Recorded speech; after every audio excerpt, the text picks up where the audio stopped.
Ngayong araw guys, dinalaw nga pala namin ang minor de edad naming lola. At may dala nga pala guys kami ditong mga isdang uulamin namin ngayong araw dito sa kanyang munting bahay kubo.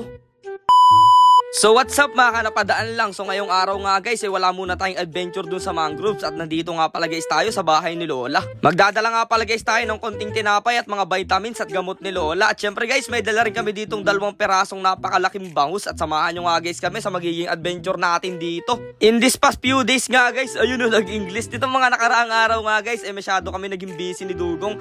Kaya eto dahil namimiss na namin yung may edad naming Lola bumisita muna kami dito sa bahay kubo niya. At para naman guys maging sulit yung pagpunta namin at pagbisita dito ay nagdala nga pala kami ng 2 perasong malalaking bangus. At eto nga pala guys ang uulamin natin ngayong araw dito.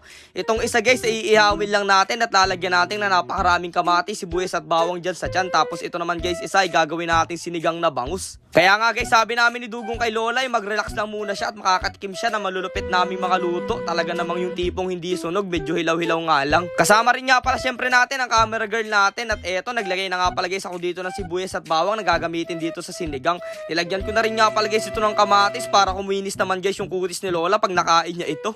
Eto nga pala guys yung Lola ko, ayan nagiging vlogger na rin siya. Kakapunta namin ni Dugong at kakabidyo sa kanya dito. Hindi na nga guys siya nahihiyang umarap sa camera. Pero guys nung mga nakaraan sobrang nahihiya talaga niyan, halos ayaw niyang magpakita.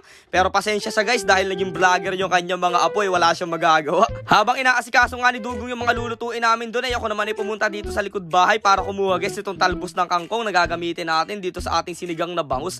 Tapos eto ginayat ko na rin nga pala guys itong mga bangus at isasalang na rin natin dito. Napakasarap guys siguro na magiging food trip namin dito sa munting bahay ni Lola. Kasama ko rin nga pala guys yung mga kapatid ko at syempre kasama ko rin yung mga ilang kaibigan natin na nakakasama natin dito sa pagbablog. At eto na nga, tulong-tulong na nga sila dito sa pag-aasikaso nitong mga pananghalian na aming kakainin. Pati ba naman guys talbos ng kangkong ay kinakain ni Dugong kahit hindi pa naluluto. Talaga naman guys para siyang kambing kumakain siya ng mga dahon. Eto nga pala guys yung simpleng bahay ni Lola dito sa bundok at balak nga pala guys namin itong ipaayos ni Dugong. Nag-iipon lang kami ng konting budget. Alam nyo naman guys na hindi lang natin nililimot yung mga pera. Talagang pinagkakahirapan natin yan. Kung hindi pa guys kami magbasa ni Dugong at magbabad sa sikat ng araw at magtiis sa mga hagat ng lamok ay hindi rin kami kikita ng pera. Madali lang guys kung titingnan itong pagbablog pero napakahirap talaga at napakadaming proseso nito. Bukod sa pagod kayo guys maghapon pagkarating nyo sa bahay nyo mag-i-edit pa kayo ng mga video na ginawa nyo. Pero okay lang yun guys, laban lang. At least meron tayong ginagawa at meron tayong marangal na hanap buhay. Wala naman guys instant dito sa mundo. Talagang kailangan mo magmanat ng buto at kailangan may lumabas na pawis sa katawan mo.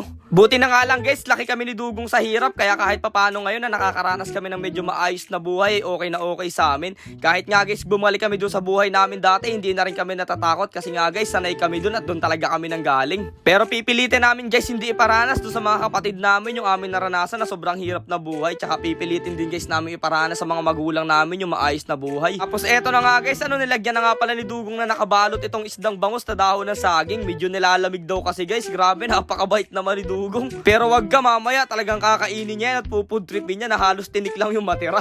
Tapos eto na rin nga pala guys yung sinigang na bangus na niluluto ko. Malapit na rin nga pala guys itong matapos. At eto na pinagtulungan na rin nga pala guys ni Dugong at nung camera girl natin itong iniihaw nilang bangus. Makalipas nga lang guys ang ilang minuto naming pagkukulitan at pagtatawanan dito sa bahay ni na Lolay. Eto na, naluto na rin guys itong pupud tripin natin. Grabe, sobrang sarap nito guys kahit napakasimple lang.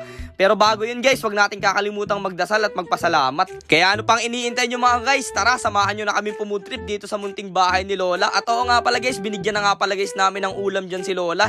Hindi na rin nga pala guys muna siya sumabay dito sa amin sa pagkain kasi masyado daw kaming malilikot.